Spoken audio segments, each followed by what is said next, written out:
Broadcasting from the business capital of the world, this is the Podcast Business News Network. And welcome back, everybody. We are going to dig into something today that's going to be extremely impactful, so important in your personal relationships, specifically marriages or partnerships. Communication is so key. It's kind of rhetorical that I say that, but a lot of times we don't really dig deep into that. He does, and very gratified to have him with us. He has been working with people for many years. He's got a master's degree in counseling, works with couples all the time, even before they get married. And we're going to bring him in here today. Paul Zohav joins us on the program. Paul, welcome. How are you? I'm very well, thank you, and Happy New Year. Happy New Year. Let's hope it's a positive new year for many of us in terms of our relationships. And last time you got together with us, it was about communication. Can we recap a couple of things that were talked about? Briefly, we've become aware that people don't learn to communicate from schools, and we do a rather poor job learning it from our parents, because what do we use for models of relationships? What our parents did or didn't do, and how well they didn't do it. Sometimes, often very badly. And then you have two couples with two childhoods and two sets of experiences, and somehow we're trying to figure our way to a relationship that'll last. And we are poorly prepared for that. And that's what I do. In about 5 sessions of an hour and a half each, they'll learn what they need to know to go on to their 50th wedding anniversary, and their children along with them as well. Not to put it in one category, but would you say that marriages derail because of a lack of proper communication overall? Yes, first and foremost. You know, as I might have mentioned last time, that people tend to react. Reacting is great when the light is red. You don't need to think about it. You want to stop. But in a relationship, we're obliged to pause, reflect, and choose. And one of the first things they learn from me, from my podcast, from our videos, is the value of a yes and an and. You say something to me, I'll say, yes, and when's the best time for us to talk? How about breakfast? Yes, and how about scrambled eggs? Yes, and how can I best help you? So a yes helps us know that we've been heard. Yes. It flips the switch from react to respond, and the and provides us that grace moment to choose what's next. Yes, and. Parents, children, coworkers, marriages, customers, clients, and patients. It's the same. You start a sentence with yes, you're on your way. I'm so on your page, and I've come to, in the last number of years, substituting the word but for and. So if somebody says something to you, instead of responding, yeah, but, or if you say to somebody, you know, I really like your hair, but maybe you might want to get rid of the word but, use the word and. And it actually goes back to kids. If you look at little kids and they get excited about talking about something, there's no buts. It's, and I went to the park, and I had ice cream, and I had a great time, and. It's just a great connector, because the word but right away is a setup for negativity. Right. It puts people on edge, because whatever you said before the but disappears. And when we use the word and, we remain connected. How about we go to Chinese food tonight? No, I'm not sure in the mood for that. And just like that, with a rising inflection, how about we try something we've never done before? Well, I'm sure this is the best day for that. And A and D is a connector. Sure. You know, peanut butter and jelly, brothers and sisters, parents and children. Yeah. When you use an and, so even if you follow the word no, someone says da da da da, no, and keeps us connected rather than against each other. Yeah. The no is a hard no, and there's nothing wrong with a no when it needs to be served up. But the end at least leaves the door open to either negotiation, or something. Yeah. Right. And a couple came to me, and he had invited her to go to the county park, and she said no, and they got in an argument. But now they have a brand new future. He says, let's go to the county park. And she goes, no. And he goes, and? I need half an hour to finish my hair. This, by the way, is a true story. Where he goes, how about we go to the county park? And she goes, yes, give me about half an hour to finish my hair, then I'll be ready to go. With a no, with a yes and an and, they make it to the park. It's not an exaggeration that without a yes and an and, they come to me. Hmm. Interesting. Before we go deeper into relationships with what we're going to talk about today, any other points about communication that even a recap from last week? Anything that we're missing here? I would add the power of a seems, because we tend to speak declaratively, as if everything coming out of my mouth is the truth. However, that gets us into trouble because anyone who's listening to us automatically evaluates what they hear for is it good, is it bad, is it right, is it wrong, do I agree or disagree? And if I talk to my spouse and she doesn't agree, we'll jump to an argument about whose truth is truer, whose reality is most real, and who's right and who's wrong. Communication's gone, listening's gone, and that's where the power of seems. A seems helps us bypass the truth app and allows us to discuss. Yeah, it seems to me we might want to talk about that. It seems to me we bring up the past again and again and again. It seems to me that we tend to say yes when we really mean no. So a seems enables us to discuss in the way that a yes and an and allows us to communicate. Yes and seems is also the curriculum I propose for a high school curriculum. Imagine teenagers being safe if they can just avoid being cool, being accepted, being belonging, and they want to be in love, and their body is saying, get pregnant. And they go, yes, let's do this another day. Yes, let's talk about it. Teenagers will be safer if they had a yes and an and as part of their communication protocol, which until this day they do not. Even the word seems is so impactful because it releases the opinion of it being the truth. Because when you say seems, it's really of your opinion. You know, what seems to be something to me may seem to be something totally different for you. And that's life, as opposed to, for example, Paul, your sweater seems to be blue on my camera here, as opposed to me saying, Paul, your sweater's blue. Well, maybe it's really not on my camera. On my screen, it may look different. Maybe you're wearing gray, but it seems to be blue here. It's extra peculiar. There's a professor at Stanford University who said that whatever language you're speaking affects how you declare the word color blue. Because a blue to a Russian speaker is not the same as a blue to an English speaker. It's fascinating. Same person, they just switch languages and the colors occur for them differently. So it seems. Right. And to the Russian, it's a certain color. To the American, it's a certain color. It seems to be. When we talk about the quality of our marriage and our relationships, what influences that? Of course, we identified communication as part of that. What else is a big driver? Well, if we become familiar with the five love languages by Gary Chapman, who distinguishes that people feel loved in slightly different ways.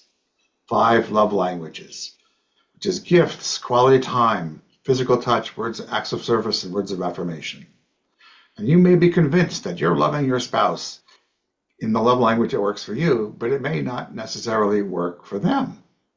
For instance, I am quality time and words of affirmation, and my spouse knows that. I know that she's acts of service. She receives love and gives love by taking care of people. And I know that. So when she says, let's change the sheets more frequently than I would, for instance, I'll say, yes, and I'll be there. And then she feels loved. I get a chance to express love. And when I say, let's go off to this local park, she'll say, yes, and give me half an hour to finish my laundry, and I'll be ready to go with you. Acts of service, married to quality time, we dance and have a fine time together. So it's important to learn your five love languages by Gary Chapman. And I give couples a copy for them to read aloud together, taking turns, because that's the way they will learn together. Why are there five different languages? Or do we speak in those different languages? I have to go back and restudy that. It's been years. Do we have just certain languages that we all communicate in terms of our love languages, or are there five and we just use them differently? I'm sure when we spent the time, but I think Gary Chapman made the choice just to pick on the five big ones, because when you give person acts of service, you feel love giving it to them. And when they return it, you feel love receiving it back. And then the words of affirmation, for some peculiar reason, in these days, we are more or less likely to hear "you're welcome." When you want to appreciate somebody, you say thanks. And sometimes we hear "no prob," "no big deal," "think nothing of it," "I'm good." But the fact is, when you say "you're welcome," there's a connection built. Those connections are pleasurable. To love, feel gratitude, to appreciate one another. When you say there's no prob, there's no life. So in the very first session, they will learn to restore thank you and you're welcome in their lives. And the minute they do, the energy shifts. All of a sudden they're smiling and giggling, where before they were "no prob, think nothing of it, I'm good." And we go on to build on the whole world of appreciation. Um, when you say, "I appreciate you for being loving," they feel loved. They say, "and I appreciate you for being hardworking and providing for our family." I feel loved. So when we speak each other's love languages, we dance. When we miss the boat, we don't. Hmm. Do you think that somebody says, no problem? Yeah. Hey, how's it going? No problem. Because they just don't want to engage. They're afraid to go there, or they're afraid of what might be door number two if they open that door. There's in some ways you could say, no prob is you don't owe me anything for my having served you. No prob. So you're not obligated to do anything back. But that avoidance of the connection is ultimately very damaging to us. So people naturally can express gratitude. It's a leadership skill.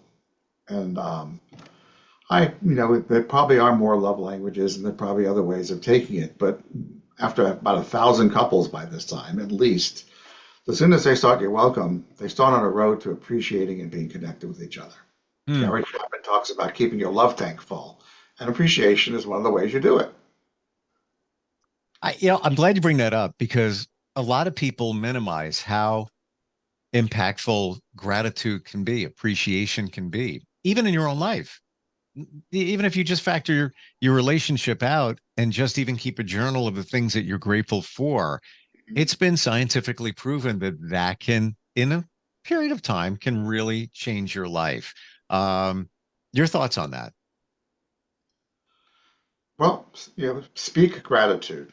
I mean, when I was a hospital chaplain in years past, there's always present the janitorial staff. They don't call them that, but that's what they do. And yet they live in a kind of bubble of invisibility. And I would go on to the Tucson Medical Center here in Tucson, and I noticed them. "Thanks for pushing that moppy thing. Thanks for bringing a cart. Thanks for pushing a gurney." And for a moment, they were visible. And for a moment, we were connected. And that's the power, that's the kind of world we can build together by noticing and appreciating one ourselves and our children. Because when parents appreciate each other, that's what the children learn too.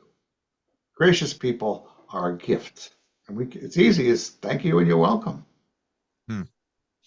Isn't it funny that, or not, that gets lost in a relationship?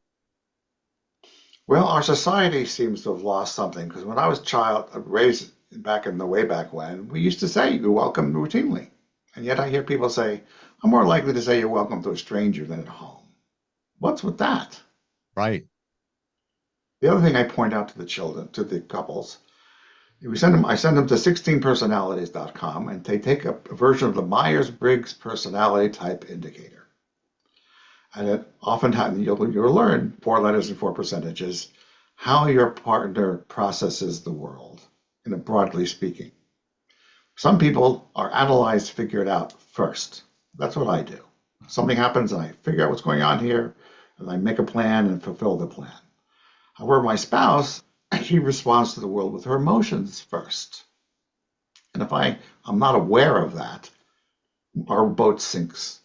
You know, a thinker, letter T, might say, "What's the big deal? It's a yes or no question. Why are we spending so much time on this?" And my spouse would say, "Well, I'm not sure how I feel about that. I need some time to sit and think about that. Then I'll get back to you." So the thinker's frustrated, the feeler's frustrated because it sounds like you don't care about them or their feelings. I've seen this hundreds and hundreds of times. Thinkers marry feelers, and they both get upset. Hmm. Then there are people who are highly structured. The letter J, for instance. Some people like to know a shopping list. They wouldn't go shopping without a shopping list. The more they know ahead of time, the happier they are. They pack the trunk the night before they leave. But I'm not that quite. I'm a perceiver, letter P, and I love to enjoy shopping for its own sake, not as an accomplishment. And and when my spouse says, "Let's pack the trunk at 10 o'clock at night," I say, "Well, at 10 o'clock at night we can pack in the morning." And she says, "No," and I get it that she wants to have it done before she goes to sleep. There's a whole aware world of awareness that allows people to dance together once you know how they tend to process the world. Some people like sensors. They pay attention to rules, regulations, policies, procedures, manuals, and recipes. They just want to know how to do life. They don't really care so much about why and how they do what they do. But if I say to them, "Why do you do it that way?" they think I'm crazy. I want to know why they don't. They want to know how to accomplish life. Thank you very much. And the book I'm writing is called Marriage and Communication Recipes for Life, literally describing these skills as a recipe, as if you're making a cake. Only the Hmm. cake is your marriage. It'll be out shortly. Hmm. Interesting. So it would be the ingredients for each different category in the recipe. Exactly. Yeah, lay stands and seams. I make a little box for a recipe. And if you're interested in learning more, keep reading. But if you do yes ands and seams, you'll get the cake. You don't have to know why. For you, yes and let's talk about that. You'll get a relationship. So it's the two pieces, recipe and then how come.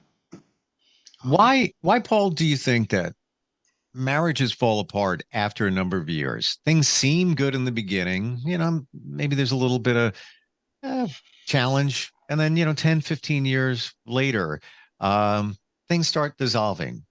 The red light comes on on the dashboard, so to speak. Why does that well, happen? well, in the beginning of a relationship, not to mention hormones and things and love and sex and all that good stuff, you have careers and you have families and you make the compromises for career and families. And if you don't pay attention to your relationship, by the time you hit 15 years married and you're about to be an empty nester, you've lost track of who you're married to. Who is that? So the trick is to sustain your marriage as a couple, even as you're having careers and families to raise. And often there's a mischief. I don't know how much time we have left, but we have influences from childhood that often don't belong in the life of an adult. A quick example is that one person whose father never said he loved her, ever. She tried to please this guy the entire length of her childhood. And so by the time she becomes an adult, she has a PhD in I am not good enough. Life occurs to her as she's not good enough. She wakes up with not good enough. She goes to sleep with more not good enough. And in between waking up and going to sleep, she gathers corroboration. Someone looks at her funny, she gets, no, I'm not good enough.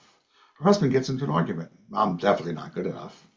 And so until we can distinguish these threads that trace all the way back to our childhood experiences, she'll be not good enough and marry someone who doesn't know what's going on.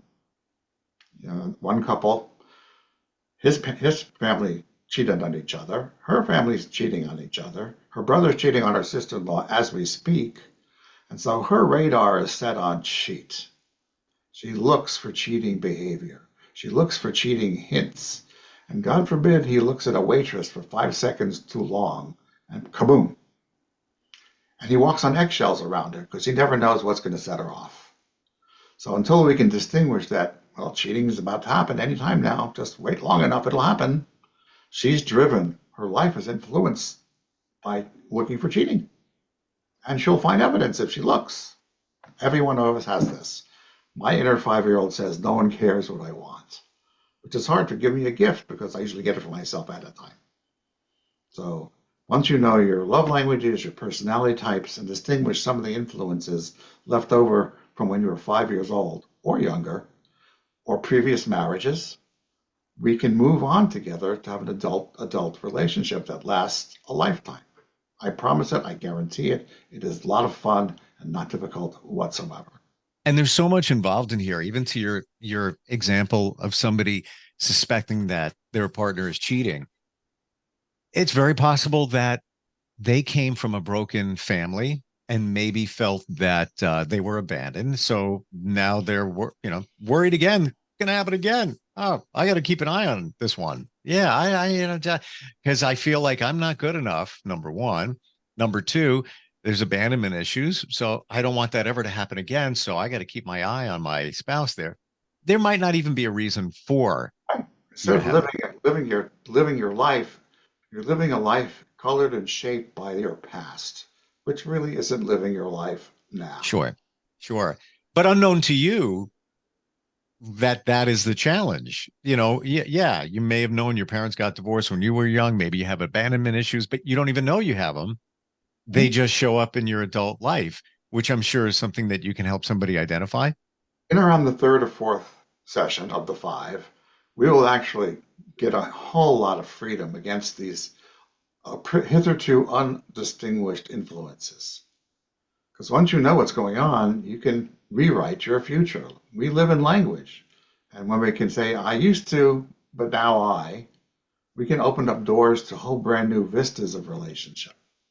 I promise it. It's one of the most fun sessions is to get rid of the past so we can live in the Mhm. present. It's got to feel so liberating during that session when you finally realize with your help what was going on, why you were acting the way you were.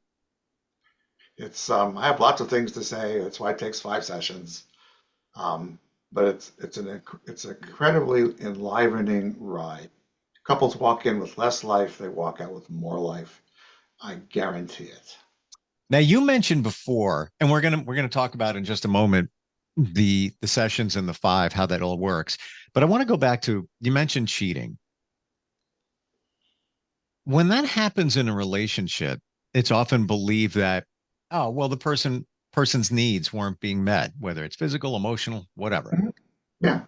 Is Well, it, but is it often many times the person who did the cheating more on them because they had unresolved things in their life, maybe from their childhood? first of all, first thing I mentioned is that cheating is a symptom, not a cause.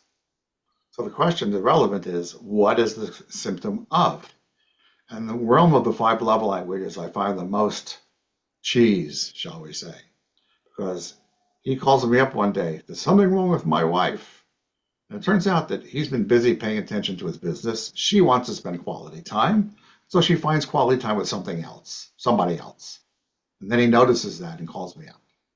So really, it's the context of a marriage is in us.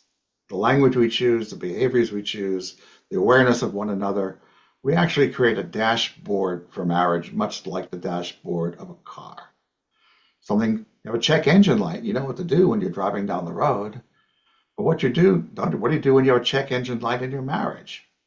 That's what we get. You get a dashboard for marriage that will guide you through the rest of your life with any relationship, anywhere, with anybody. I have a really good friend and known him for years. So I have a different view of his relationship. He got divorced. Um, but as he would explain it, everything kind of traced back to his wife's father.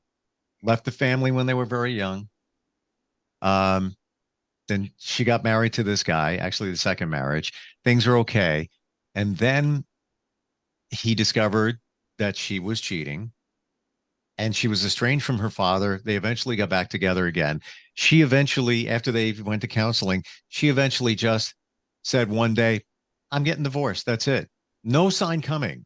And as he looks at it and traces all the steps back, her father did the same thing. He just up and left. There was a lot of unresolved things there. And wouldn't you know it, he shows me a picture of the guy she's with now. And I knew his father in law. They look like the same person. She's with her father again in many regards. Sometimes this goes for generations, like Yeah. alcoholism or domestic violence. Grandpa did it to Pop, Pop did it to my mother, I do it to my spouse. Right. We get sometimes an opportunity to break the chain of generation behavior because they swear, I'll never raise my kid the way that way. But then they go ahead and do it because Yeah. So we do the work, which is what I offer at Marriage and Communication. You're pretty much inevitably reproducing the past with which you're most familiar. Yes. Yeah. And you might not even know you're doing it. More times you don't. You Most people don't. don't. Most They people just don't. So they make up something when they're 5 years old, and it influences their life forever in that until they the distinguish. time we have left, we're almost out of time. Tell us about the 5 sessions, how that works with you, Paul. Well, there are 5 sessions of approximately an hour and a half each, though the first one tends to run a little bit long, up to 2 hours. And they're about 2 weeks apart.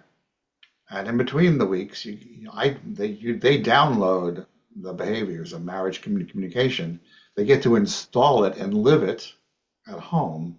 And they come back for the next dose about 2 weeks later. It could be 3 weeks. I see a number of people who are in the military and they get deployed and other things happen, or people's outside out for business, but 2 to 3 weeks apart over the course of about 2 months. I will promise you'll have the access to your 50th wedding anniversary with grace and ease. It Wow. is not difficult, it's enlivening, and one heck of a lot of fun. In the lives that we lead nowadays, where I call it the Amazon world, everything is just quick, quick, quick, one click, gotta go. I love the fact that you break it down to the 5 sessions. We have the expectations, how it's going to work. You've been doing this with hundreds, thousands couples. You Mhm. know what works. It's not just oh, let me pick out 5 sessions and we'll be great. Now, No, there's a structure, and there's the a learning how structure. to apologize is important because most people don't know how to apologize. They say, I'm sorry, which isn't an apology. An apology is an apology. And once you know how to apologize, you can clean up on aisle three with great ease. Uh, Really good point. I could go on for hours, and I'd love the opportunity to teach in schools to the professionals. I'd love to talk to corporations because when your employee brings his marriage to your workplace, your performance is diminished. You lose money when their teenager is showing up in your workplace. So it's really a universal skill. Skills, churches, community, civic, Rotary clubs. I will make myself available. And by the way, I've helped people internationally because this can be accomplished by Zoom, like we're here. I had a couple in Austria, another couple in Florida and in Ohio. So is it best to be here face to face? Sure. But when the same, it is coaching. I get to coach you. It doesn't matter whether you're in Austria or here in Tucson. So call Yep. me up. We'll make something work. And interesting, we talk about how to apologize in a relationship, marriage, partnership, but that also transcends even to the business when something goes wrong, how to properly apologize to the client. So there's a lot of strength in all of that. No, they people will not remember what you said. They'll remember how you left them feeling. It's been said. And I always operate under that one, and I actually said that on Friday to somebody because it's true. Paul, how do we find you? happy wife, happy life. I'm sure you said that too. You can contact me at marriageandcommunication.com. You can hit me. There's a contact sheet. And for immediate, like you're in an emergency situation, call me up at 520-297-3085, and we'll create something in the moment. I work 6 days a week. As early as 8:30 in the morning, as late as 6:30 in the evening. And if there's urgency and emergency, I'll even have a session on Sundays too. I get up in the morning to do this. This is where my joy and accomplishment comes in by helping couples make it to their 50th wedding anniversary. Well, this is your life's purpose, It and it is. truly shows.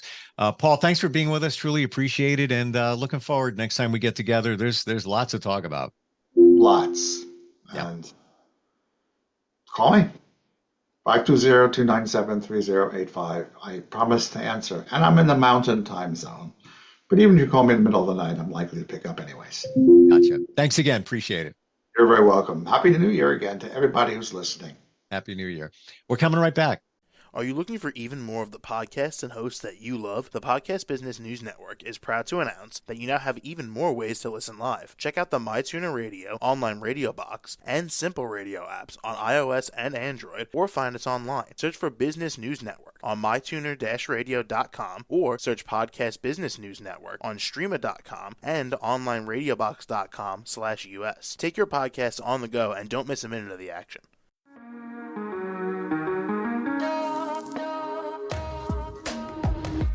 Broadcasting from the business capital of the world, this is the Podcast Business News Network. For nearly 2,000 severely injured veterans, everyday life has become filled with barriers. Day-to-day simple tasks can become pretty daunting. I have to carry my chair up 2 flights of steps or have somebody do it for me. What scares me the most is just the falling. When I'm struggling with my house, I think, to have that one great barrier just knocked down, it's crucial. Home for Our Troops is a wonderful nonprofit that builds a mortgage-free, fully adaptive, handicap-accessible house. And there's no catch. It'll be our very first home that we've ever owned. This is a game changer. This is where your life begins again. We need you to join us in completing this important mission. Please visit hfotusa.org and help build homes and rebuild lives. Because of you, everything's going to be okay.